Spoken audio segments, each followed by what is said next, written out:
Reentry is an AI startup founded about 3 to 4 years ago. We founded in Singapore, and we also have a Malaysian entity. And the problem statement that we are really trying to solve is that 25% of a typical knowledge worker's time is spent searching, but only 16% of that data is posted in a way that it's accessible by employees. And a whopping 80% of all enterprise data represents unstructured data that is not searchable. So this includes your videos and audios and articles of text that you might not be able to search for. So the solution we're trying to bring to the table is a single platform for multimodal search. So this means being able to search across text, across images, across audio, across video, and being able to analyze them across multiple systems. So if you plug in a system like ServiceNow or Salesforce or Oracle NetSuite or Zendesk or SharePoint, it will be able to search across all your data and documents. So here's a sample animation that shows you how the system works. If you have files, you drop it in, and what happens is these files gets ingested, and these files could come from other systems. And when it goes through ingestion, is a process called vectorization. It becomes part of a knowledge base. And once you have this knowledge base set up, you can do three things. For example, you can do a search. You can also do document analysis, and you can also use that data to create new content. So I'm going to take a while here and compare this with Copilot.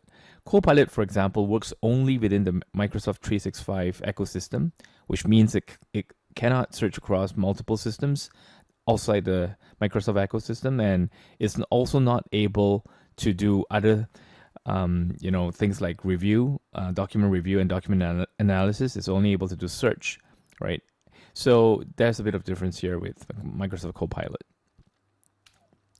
Now, another difference is that we work across multiple models, right? So we support models outside the hosted APIs, including Llama 3.2. So Llama 3.2 is an open source model, and this is important because you are able to then install it on-prem, completely on-prem, and it's 100% offline. The only requirements is that you need a GPU to run it, right? But being on-prem, there's no security issues, and I think this works very well for banks, insurance companies, and government ministries. Reentry is not new. We've been around for a while, and we've sold into banks like CIMB Bank, Mizuho Bank, Aeon Credit. For example, in CIMB Bank, the use case was to build a generative AI that could read contracts and basically analyze contracts clause by clause, and to then provide recommendations on whether it's compliant or not based on a central bank policy. Right, so that was CIMB Bank's use case. For Mizuho Bank, we were basically using it like a search.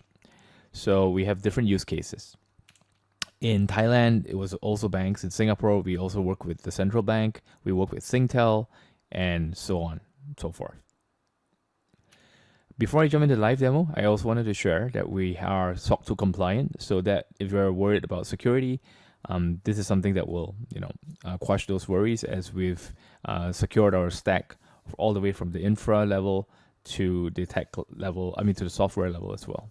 Right, so without further ado, let's jump into the live demo. All right, so this is the sign-in screen for the Reentry system. And as you can see from here, we support Google sign-in. We also support Active Directory sign-in. So if you're using AD, which is on-prem, or Azure AD, it will support it as well. I'm going to do a quick sign-in here. And obviously this supports SSO, single sign-on. And you can see that with one click, I'm already in. Now, once you're in, you'll see that there's a bunch of files and there's a bunch of folders here. And before I go on further, I just want to share that we are able to create multiple workspaces. I think this is important because if you're a company and you have different departments like the finance department or HR or legal, you may not want to mix up all your documents. You can keep it in separate workspaces. So this function allows you to create multiple workspaces and to then switch between the different workspaces. Now, inside a workspace, you can create folders. So I'm going to right click here on and create a new folder from scratch. So when I click on new folder, I can give it a name. Let's just say ABCXYZ. Now, once I'm in that folder, I've created a folder. I can go in there and I can start uploading files. So if I click on new file and I try to upload a file, you can see that I can upload a file from here. Then what happens is I can select the file and throw it in. So I've got a sample file here that I'm gonna upload, and this happens to be a PDF file, right? So once I throw in that file, like this one, it will give me a pop-up that says file scheduled for ingestion. And what really happens here is that there's a few things. First thing is an OCR. So we will do an OCR, which means it will convert all images into text. And we will also do vectorization. So vectorization includes the process of converting all the text that you have into an AI searchable format. And we will also do optimization of that text. So if you have PDFs that have tables and they have diagrams in it, what will happen is that we will convert them all into individual pieces that we can ingest separately. So that increases the performance and the accuracy of the system. Okay, so ingestion will take a while in the background, and it runs as a background service. So while it's still ingesting, you can click on the file to view the file. And as you can see from here, there's a viewer that allows you to view the file. Now we support about 80 different file formats, including Microsoft Office formats, including PDF, and including AutoCAD files like DWG and so on, right? And on the right side, you'll see a bunch of metadata about the file, and there's also an audit trail. So the audit trail shows you what's happened with the file. For example, currently version 1.0 has been uploaded, and if you amend the file or edit the file, there'll be version 2, version 3, version 4, version 5, and so on. Once the file is fully ingested, it will turn green. As you can see, it says processed here, and you'll see a thumbnail on the file. Now you're going to be able to ask a question about anything in that file. For example, how do I launch an app on the Hong Leong card reader? Now, if you ask a question like this, it's going to search across your entire repository. So what's going to happen is it's going to then find that answer, and it's going to appear. And it's going to always give you a citation to the source. Now, this is important because you're not supposed to trust whatever the AI says, because sometimes the AI will hallucinate, and that is a common problem with large language models. So the ability to have guardrails to prevent against hallucination is important, as you can check the source to verify that the information is correct. Now, we're also able to rate the answer. So if you provide feedback, it will re-rank the answer internally. For example, if you say that this is an answer that doesn't make sense, then this answer will be less likely to appear again in the future. Now, you can also ask the same question in Tagalog, for example. If you type your question in Tagalog, it's going to also give you the answer in Tagalog.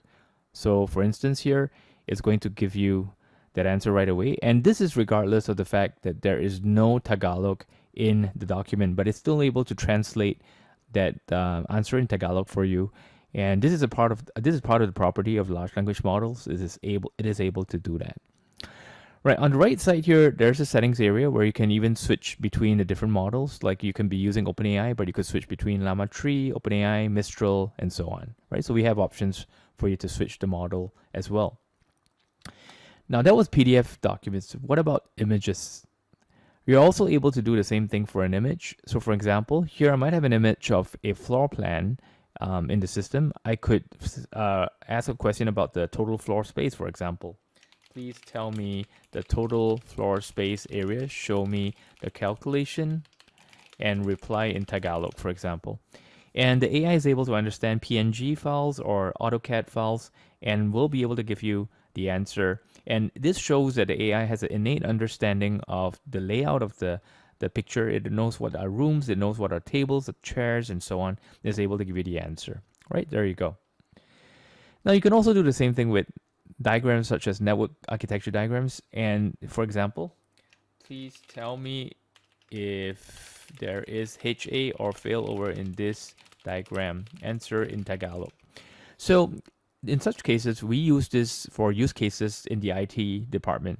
For example, there are some banks that we work with that requires the IT department to cross-validate whatever's project documentation that is submitted by the vendors.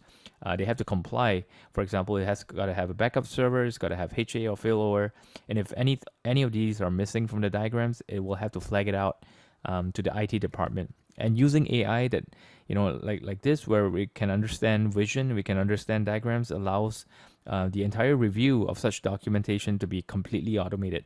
So this is one good use case for images. Now, what about audio? We do the same thing with audio as well, right? So if you have an audio file or audio conversation from your call center. Thank you for calling Marcus Flores. How may I assist you? Hello, I'd like to order flowers, and I think you have what I'm looking for. As you can see from here, is a call center conversation, and we transcribe every single thing that is spoken on that audio conversation. And this could be in Tagalog or English. It doesn't matter what language you're speaking. And we'll feed everything over into the large language model so that you can do something like this. Please summarize this entire conversation for me in one paragraph in Tagalog. And this would actually work, right? So imagine if you are able to generate summaries of all your calls into a single paragraph that way, right? And produce a report. Now, of course, the actual use case for this goes a lot deeper, right? So if, for example, you have a call script, and this is an example of a call script, you might sometimes want to upload a call script that defines who's called. What the live agent has to say on the phone. He has to say good morning. He has to say thank you. He has to identify himself. All this forms part of your policies when the live agent picks up a call. And you would usually have this in a format of a script. And it could be in Tagalog or English. It doesn't matter. So you would upload that script.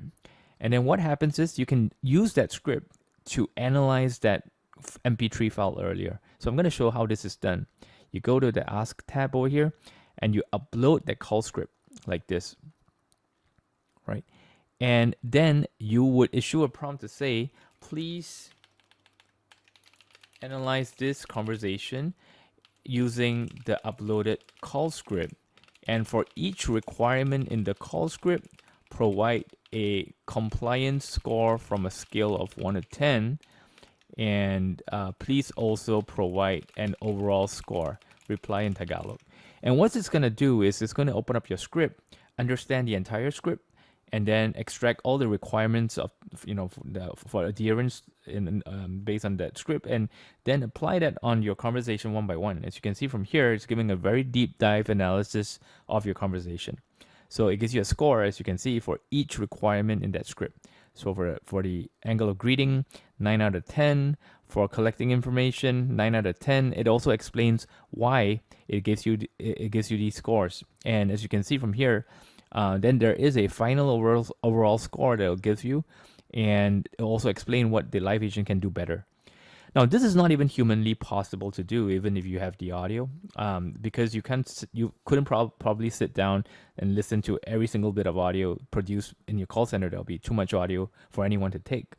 But using AI, you're now for the first time able to achieve this. And not only that, you can do so in a very consistent manner because the scoring will be based on AI, right? And you can now produce a day-by-day report on each live agent and how well they did in the call from different angles, including from the aspect of adherence to the script, from the angle of profanity, no profanity, from the angle of politeness, and so on, right? So this is one of the use cases.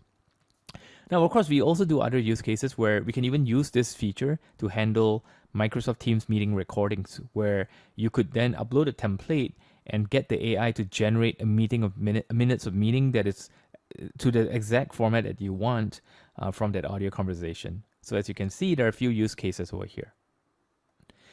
Now, we also handle video, and for video, we handle it slightly differently.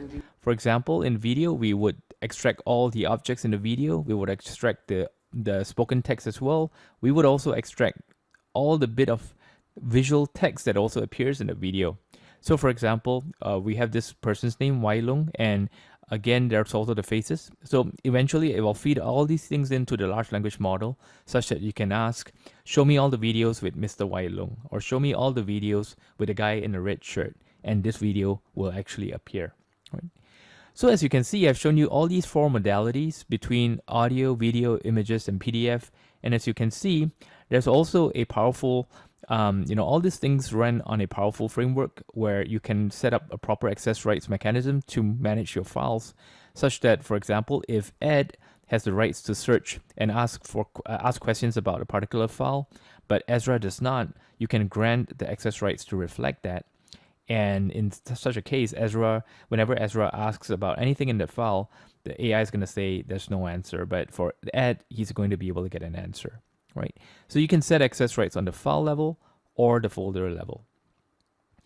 Now, in addition to that, we also support workflows where we understand that sometimes it's garbage in, garbage out, and you wouldn't want anyone uploading anything they want to the knowledge base. So you can also set up human level workflows where you can seek approval for certain types of files before it's ingested as part of the knowledge base, right? So if, for example, you needed to get all invoices approved by a CFO before it gets ingested, you can set up a workflow to manage this. So we do have an enterprise workflow built into our platform that allows you to do this as well.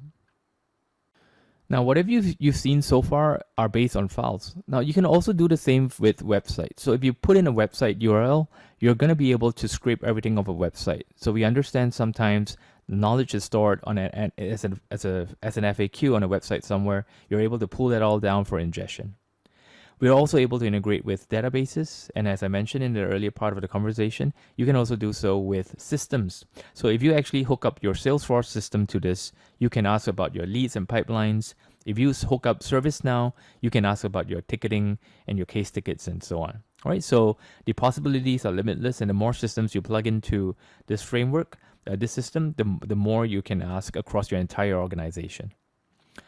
So I'll show you an example of how you can even ask questions that go beyond text. For example, if you ask about all the invoices in your repository, show me all invoices in my system higher than $10, show it to me as a table. Now, in most cases, earlier on, I've been showing you how we can get responses as text. But what if you wanted the response as a table? You can depict graphical visual data that way. And again, it gives you a better insight into your data, into all the data that sits across multiple systems as a singular table when it comes out. And you can even say, show me all invoices as a bar chart. For the y-axis, show the invoice amount, and the x-axis show the invoice number. And if you are very verbose about what you want to see, like in the form of a bar chart or pie chart or a radar chart, you can get the AI to render it for you. So built in is a code interpreter within our system that allows you to generate visual data in very rich formats. And this is one example of such a case. Now that you've got this entire knowledge base set up, I'm going to show you two very interesting use cases you can use this knowledge base for. So one interesting use case is that we're doing this for a bank in Singapore, in Malaysia, where, for example, you have a central bank that's produced a policy like this, and as part of the policy, it says here that, for example, the maximum tenure of this agreement cannot exceed 1 year, and the value must be at least 50,000 ringgit in Malaysian currency.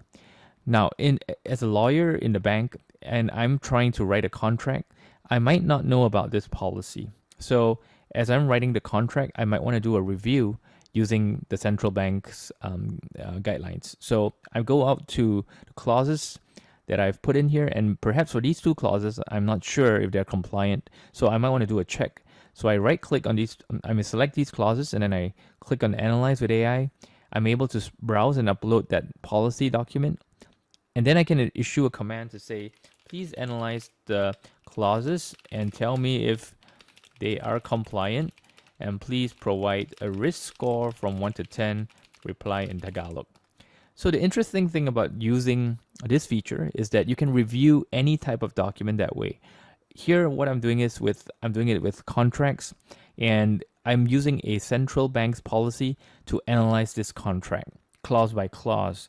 And the AI is going to deposit these comments in the comments bar of my docx file, right? Just like how a human would in real life. As you can see, it's put in 2 comments, and in the first comment, it says, the total contract value is 75K, and the guideline says the minimum is 50K, hence you're compliant, right? So the risk score is low, and it explains why. But for this one, it's not compliant because you're asking for 2 years, but the maximum is 1 year. Hence, the risk is actually high, is a score of 8 out of 10, right? It also explains why. So imagine if you're able to review every one of your documents this way, you wouldn't have to have any human do this anymore. You can have the AI do the first level review and only flag out the items that are not compliant to the end users, to the senior management. So we have testimonials that tell us that the banks have cut down from 5 days of review time down to just 2 hours per contract, and this is quite a multiple fold increment in terms of productivity. All right, so again, we have done this for banks, and it can be used not just for contracts. You can use the same thing to review IT documents, to review pen test reports. You can use the same thing to review financial reports, and so on and so forth. All right, so this is the document review feature that's also part of the system.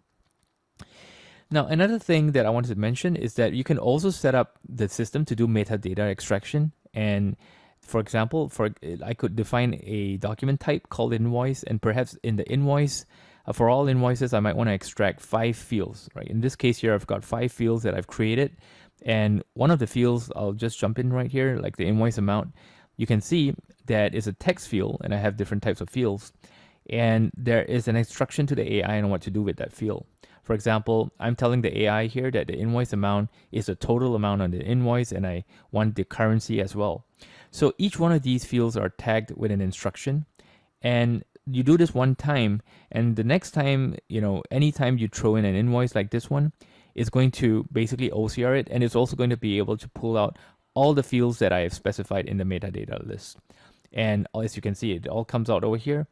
And it doesn't matter that the layout, it's totally different from a normal invoice. You might also have one that looks like this. It will still be able to handle it.